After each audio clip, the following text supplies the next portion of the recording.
This is the Palin Update on SarahNet Radio. I'm Kevin Scholla. Don't let Barack Obama and the administration point fingers backwards at George Bush for the fiasco that they have created. Blame Bush, one of the go-to strategies of the administration. And while Sarah Palin has been calling them on it, it's up to the voters to hold those who keep passing the buck accountable come Election Day. Today, we're going to have a little fun with a band aptly called The Voters. And they've really captured what President Obama and friends have been doing these 4 years, and they've put it to music, really good music. We're happy to have Chris Zayas and Lee Levin from The Voters on the show today. Also, Governor Palin remembers the victims of September 11th and challenges Obama on his handling of the international unrest that has gripped the world. Guys that are exercising their First Amendment rights through music. Chris Zayas and Lee Levin of The Voters. Great to have you here on the Palin Update on SarahNet Radio. Thanks, Kevin. Good to be here. Yes. Now, let's start with Lee. First, if you could, tell everybody how the band started and how you started doing music that has this specific purpose.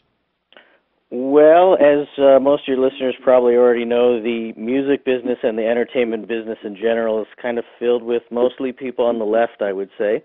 Yeah. And Chris and I had always been talking about politics and things like that. Chris and I, we've been working together for probably 20 years or so. And as we would talk more and more, found out that we had a lot of similar views, liberty, freedom, smaller government, those kinds of things. And we found we were the only ones that we could talk to each other without getting in massive fights. And somewhere around the end of last year, I can't even remember who had the idea, but we talked about maybe writing a song in that direction with a little conservative tinge to it. And we wrote one, wrote another, wrote a third, and said, hey, we're kind of onto something here, and decided basically from January through May to pretty much stop as much work as possible and focus on writing songs for the band and producing this album. And Chris, you sound great. This is a real band, folks. Excellent musicians. Sometimes, these political deals, you get well-intentioned people, but they can't sing or they're not very good instrumentally. But I got to tell you, the message here and the music are equally pleasing, if you ask me. Chris, the feedback you've gotten from people, how's it been? Oh man, it's been overwhelming. We can honestly say that we didn't expect it to be like that. We knew that we would have some like-minded people that would like it, and we were confident that what we do in the studio, it's good, and because we've been doing it for so long that when we're like I said, we're confident. But this was a challenge to write this kind of material, such an odd topic, and make it sound like a regular song. For the songs to sound fluent, and that was different, and it worked. So that's what I think people are responding. It's a message they can relate to. The passion behind it has been amazing, and the response more than we could ever expect. And Lee, that passion, how did the current president drive you to making your music so politically driven?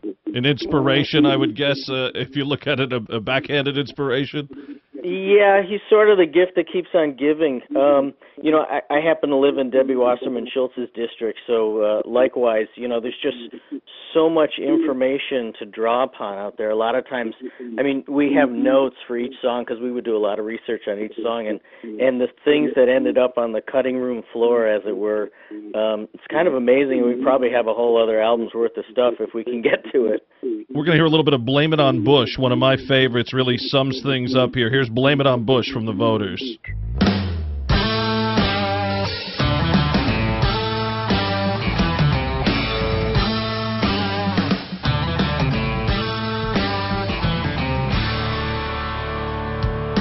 Hey, Mr. President, can you tell me just what happened? 'Cause you made so many promises, and now it seems you were just yapping. What happened to Guantanamo? What happened to the jobs? What happened to transparency? It's still as thick as fog. Did you really believe it? You could get us off the ground. Come on, you didn't mean it. You could spread the wealth around. We couldn't reach the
How did you come up with this song, Chris?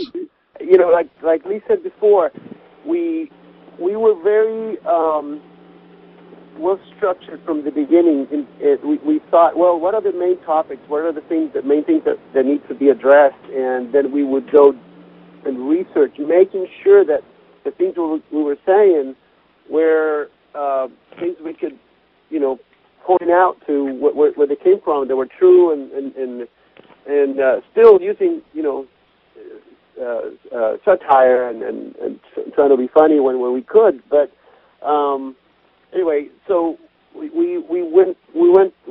This was one of the topics that we wanted to address, which is this tendency of blaming everything on his predecessor, and the contrast of that predecessor, you know, George W. Bush, not mentioning at all the problems that he inherited. So we thought it was very interesting. Now, Lee, at the end of your video for this song, talk about a wake-up call. A graphic pops up. It says, during the 4 minutes and 20 seconds it took to watch this video, our debt rose by another $3 million.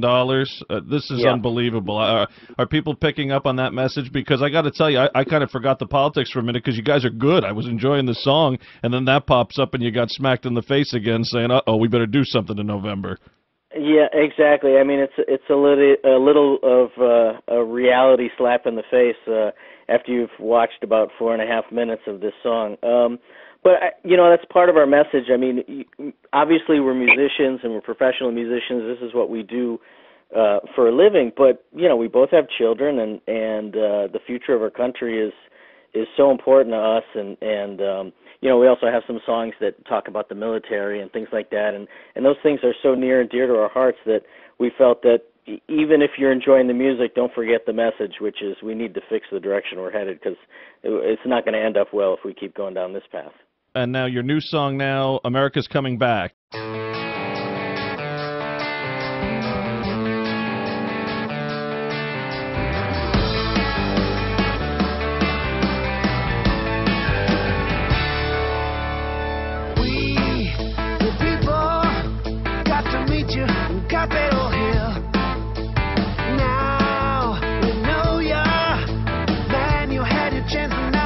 With the bill, we, the people, I got it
one of the words in there that sticks out to you when you hear it, the lyrics, "Get out of the way, Barack." Yeah, that was actually one of the first ones we wrote. Is that right, Chris? Yes, yes. That song is the new single. We're actually in the middle of shooting the video right now, and the concept, the first line of the song in the verse is "We the People," and the concept of the video is to actually get as many videos from people around the country that want to participate in this video to actually be we the people. It's not just coming from the voters, it's coming from all of us, and it's just one of those things. We need this current president out of the way so we can just get back to business. I mean, I've been humming it and singing it back and forth to the car since I watched the video, the "Get out of the way, Barack" part. Perhaps Romney needs to use this in some of his ads. Yeah, that's been something that we've hoped for in a way, because it would. We think that the songs really do work at getting into people's psyche and understand. I mean, these are issues. The lyrics are the issues, and we present them in a fun way. And I think it turned out to be a great tool for people that perhaps are not like-minded, but when they listen to you for 40 or 45 minutes, they can't argue with a CD, and we made the music as entertaining as we could. So in the end, they like it, and unless they're hardcore liberals, and that's then it's a different story. You turn the hate rhetoric on, But, we've also. Sorry, Chris. We also found that it reaches young people in droves. I mean, a lot of times there are young conservatives out there who they feel like they're alone, because if they're on a college campus or they're with their friends, they seem to be the oddball out, and that's the way Chris and I have been throughout the music business. So, now having this tool in order to reach young people has really opened up a lot of eyes for folks. Yeah, and I think Romney and Ryan are probably hoping for that, too, that quiet majority. We saw it with the Chick-fil-A flap, so maybe in November, too. All of these songs, guys, Electile Dysfunction, the album? Yes, all the songs are on the same album. It's a 9-song disc. It's about 45 minutes long. It's got titles like Pelosi's Jet, Distractions, Wife of a Soldier, Shining City Upon a Hill. It's mostly comedic and satirical, yet there are a couple of freedom-loving and patriotic songs. We hope that people keep responding, and hopefully they have contacts, because the thing about it is we're in the music business. We're not in the political arena, and our challenge has been getting this out, and for others who have not listened to the record to take a minute and go and check it out. But it's a difficult thing when everybody is paying attention to other things. So we hope that word will get out, and people will realize that we have a great tool to reach, like Liz said, reach to the young voters and those who perhaps are not as well informed. And we should mention your bandmates here, Derek Cintron and Alex Garcia. What's their role in all of this? They're both super talented guys, friends of ours for a long time, and actually we found out fall in our same category of conservatism. Derek is an amazing drummer, even though I played drums in the band. When Chris and I were putting this thing together, I said, Derek's a guy we have to have in this band, and he's such a talented guy, multi-instrumentalist. So he plays guitar, he plays bass, he's a songwriter. He wrote one of the songs on the album called America, What Have We Done? It's a beautiful song. And then Alex is one of the most amazing studio guitar players that we've ever worked with. A guy that can just find any guitar sound you need, and the history of guitar knowledge that's in his brain is amazing. So those guys really put a lot into this record. And there was a couple other friends of ours, in particular a guy named Iker Gastaminza, who's a tremendous Grammy Award-winning music engineer and keyboard player, and he was really instrumental, sorry about the pun, but very instrumental about helping us with this record and creating the sound that it has.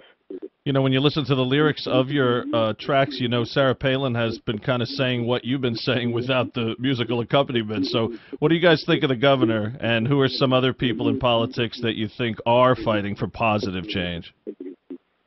Chris, you want to take that one? Well, I think you're a little more eloquent than I am in those terms, but I think that she's like you said, she's been saying the same things, and I wish more people would take her seriously, and because people tend to get lost in what she's been portrayed to be, and not what she's really saying, which is solid, Yeah, for me, the beauty of Sarah Palin is the ways she just connects with people. I mean, we have such a difficult time with many of our politicians where they speak political speak, and they don't actually talk the same language that everyday Americans talk. And she does such a great job at being able to connect with people and get the message across. Obviously, the way the media has portrayed her is quite unfortunate, but I mean, she was one of my favorites. Mike Lee, I love Ted Cruz. There's so many out there that are great politicians that are fighting for the Constitution and things that we hold so dear. You mentioned earlier musicians still overwhelmingly liberal. I think country has a lot of conservatives, perhaps some in metal, but what about overall? Are we making a dent there at all, or is it just like everywhere in society, like you also mentioned earlier, people just kind of keep it quiet because of the backlash?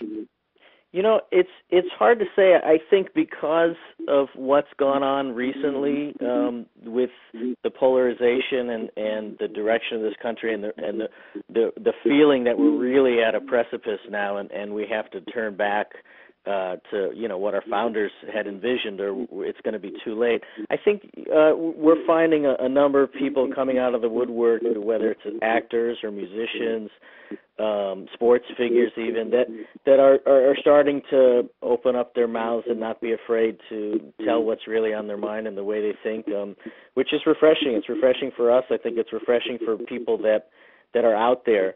But I think, we also need to be careful with how they use that pulpit, because, for us, we're musicians and this is the way that we're expressing ourselves, but the reality is our message is for people to get informed and listen to what we have to say in the songs, but do your own research. Don't take what we say as gospel.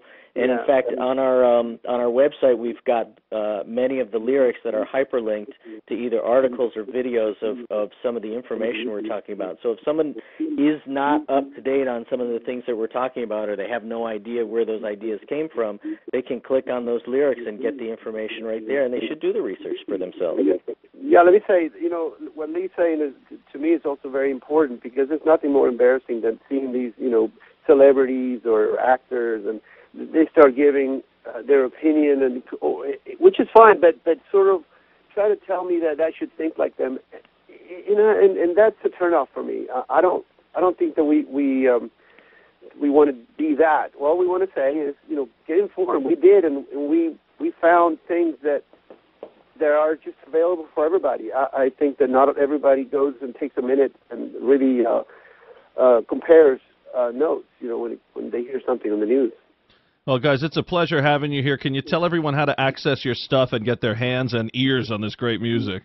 Absolutely. Well, the best way to reach us is our website, which is www.thevotersmusic.com. That's thevotersmusic.com, and from there you can either contact us, or you can get our Facebook, our Twitter. The music is available there on our store page. It's available on iTunes if people want to download it there. We have CDs available. And, of course, our video went viral a couple weeks ago, Blame It on Bush. It's got like 145,000 views at this moment, and that's on YouTube under Blame It on Bush or The Voters Music. So we're out there. We hope people get in touch with us, because we love hearing from them. And maybe some Sarah Palin tunes from the voters in the future. We can write some of that. Wonderful, guys. Listen, great job. Keep it going, and we will be in touch, and hopefully, be listening to your music and looking back at it after the November election, and hoping it made a dent in this situation that we're facing right now in the country. Well, we hope so, too. The Voters, thanks for being here. Thank you, Kevin. Head over to thevotersmusic.com. Great band and an important message. Check it out, thevotersmusic.com. 11 years have gone by since the attacks on our country on September 11th. This past week, Governor Palin remembered. The governor's comments included this thought. Palin said, "While some try to move on with their lives and let the tragedy of that day recede in their memories, our men and women in uniform remain ever vigilant for us. Let's take time to remember the victims of September 11th. Let's say a prayer for their families. Let's comfort their children left behind. And let's also remember our men and women in uniform who enlist to protect us from tragedies like this." Check out the governor's complete posting on her Facebook page. Now, on September 11th, 2012, the American Embassy in Cairo and our consulate in Benghazi were attacked by Islamic mobs. Governor Palin wondered if President Obama can see Egypt and Libya from his house because the embassy actually apologized to the attackers instead of standing up for free speech. Palin questioned why the religious feelings of Muslims is a priority, but the current administration has no problem hurting the religious feelings of Catholics. Palin also said, "We already know that President Obama likes to speak softly to our enemies. If he doesn't have a big stick to carry, maybe it's time for him to grow one." And also this past week, Governor Palin eloquently spelled out how President Obama is clearly revealing his rapid loss of any grip on economic and security issues. Head to the governor's Facebook page to read all of her comments and follow Sarah Palin on Twitter at Sarah Palin USA. Make sure you check out our brand new show on SarahNet Radio, Breaking It Down with Bristol, every week on the Six Seeds Faith and Family channel at Pathos and right here on SarahNet Radio. Just go to Bristol's blog and SarahNetRadio.net for more information and a complete rundown of episodes. We will talk with Bristol Palin every week as she embarks on another Dancing with the Stars adventure. Also, follow Bristol on Twitter at Bristol's blog, and follow the Six Seeds Faith and Family channel at Six Seeds TV. And folks, remember, you can follow us on Twitter at SarahNet Radio. We're on Facebook, too, so please like SarahNet Radio on Facebook. And don't forget, the Palin Update is now on demand and available for download. So just head to SarahNetRadio.net, pick the show you want to hear, and you can listen anywhere, anytime. Well, that'll just about do it for this edition of the Palin Update on SarahNet Radio. Visit SarahNetRadio.net for continuing coverage of Governor Palin.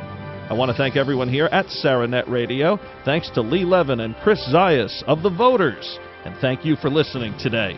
Please be sure to join us next time for another edition of the Palin Update. And also tune in to Breaking It Down with Bristol. I'm Kevin Scholla. Have a pleasant day.